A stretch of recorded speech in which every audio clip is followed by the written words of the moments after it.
Hello everyone, my name's Ian. Welcome back to my hobby YouTube channel, In Brief Book and Film Reviews. It's been a while since I've last been online and gave a review to anything from a film, documentary and a book review. So today I just wanted to come back online and give a quick review to a film that I seen about 3 weeks ago. This film was called Thor, Love and Thunder.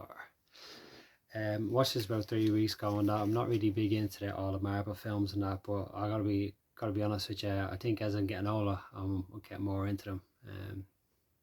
So I wanted to go back and watch this. I think the last one that I watched was the Hulk, and the one before that I think was Spider-Man. So they have been getting better over the course of time, and the budget and the box office stats on this one definitely tells the story of that. So I went to see this 3 weeks ago, and I have to say it was actually really enjoyable. I went to see it in the cinema. It's actually the last film I've sat down and watched and that, because I've been so busy of late. So I just wanted to come online today and give a review to this. Okay, so just before I give you the plot, I won't say much. I'll try not to give away too much because I don't want to spoil it if you haven't got a chance to see it yet. So basically what it is, the film obviously is Thor, Love and Thunder. It was produced by Marvel Studios, obviously. Release date was on July the 2nd, July the 6th, 2022. So it was this year, and director was I don't know if I have this name pronounced this name correctly. Is Taika Waititi. Taika Waititi. I've never heard of that guy before. Yeah, that's his name anyway. Distribution was Walt Disney Studios. The cast was Chris Hemsworth, who's quite funny in it. Natalie Portman, Christian Bale always delivers, great performer. Tessa Thompson, who played a really good part as well. And Luke Hemsworth, also presumably the brother of Chris Hemsworth, and then Russell Crowe, who played like a god or something and that. I'm not too sure what the rating is on this, maybe like a 15 or something and that. And yeah, there was only one part in it I thought that was unsuitable for children, is when Russell Crowe said something about orgies. I thought it was a bit inappropriate and probably didn't need to be put in there. There's a lot of humor in there, but yeah, so it was quite funny in that.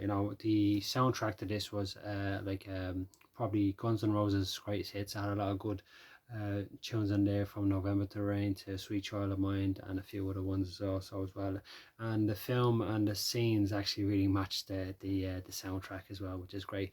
And it's great that they did a soundtrack based on an album that's probably about 20 years old now, probably even more, 25 years old now. And it fit in perfectly. So the running time was 2 hours. The budget was 250 million, and the box office was 737.6 million. So it done really well. Like I said, like, you got avid watchers of these films and that, they go to the cinemas and stuff, wear their t-shirts. I got the t-shirt and that, of someone and that, so I decided to give it away when I was there and that. And yeah, I've definitely felt part of the Marvel team when I was in the cinema watching this. But anyway, okay, so basically the plot is Thor is basically coming off, I think, the one in the film in 2018, I think it is, or 2016, Ragnarok or something.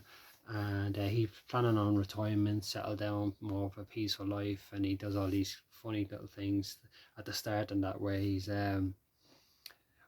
kind of like acting stupid, like acting posh. So he's planning that at the start and that, but he gets interrupted by a situation where there's a kind of like a devil god, who's played by Christian Bale, and he wants to destroy all gods because he's been let down by a situation that happened in a desert with his child. And he rebels against all gods and stuff like that, and yeah, he wants to go on a mission to kill all gods and that. So he wants to go after the new Asgard, I think it is. He kind of goes after the usual, the plot, the bag of children and stuff, and that puts them in a cage. I don't want to spoil too much for you, and then Thor comes in. He has to get a team together. It's pretty much the usual Marvel stuff on that, like saving. They all have to gang up against this big bad monster. It's pretty much same thing in that, but there's a lot of comedy in it, and a lot of good humor in it, and the soundtrack was brilliant. The fight scenes were really, really good. Now I have to say I really enjoyed it, but the most important thing that I got out of this film was actually the plot, the story, the message behind it. It was like very sincere right at the end, and that, like the finish cut of it, it was very emotional. At the start, really emotional, and it kind of encapsulates the audience straight away, and then they go like, okay, go back to they throwing the humor there as well, and getting these team together, and it was a really, really good film. Now I have to say, like I said, I'm not mad into the Marvel and that, but as I'm getting older, I'm kind of chilling out a bit more, and it's starting to kind of just like be a bit more goofier. So I do kind of watch these and that, and if you go with your family, your friends and stuff and that to the cinema and watch them, it's great occasion and that, I guess the box office speaks for itself. There was the budget was 250 million, and then the box office was 700 and something, and that, 730 727.5 million. So that says a lot. There's a lot of avid watchers of these Marvel films and that, and the kind of like with the actors and that come on the craze of the box, the box films and that, like the series and stuff and that.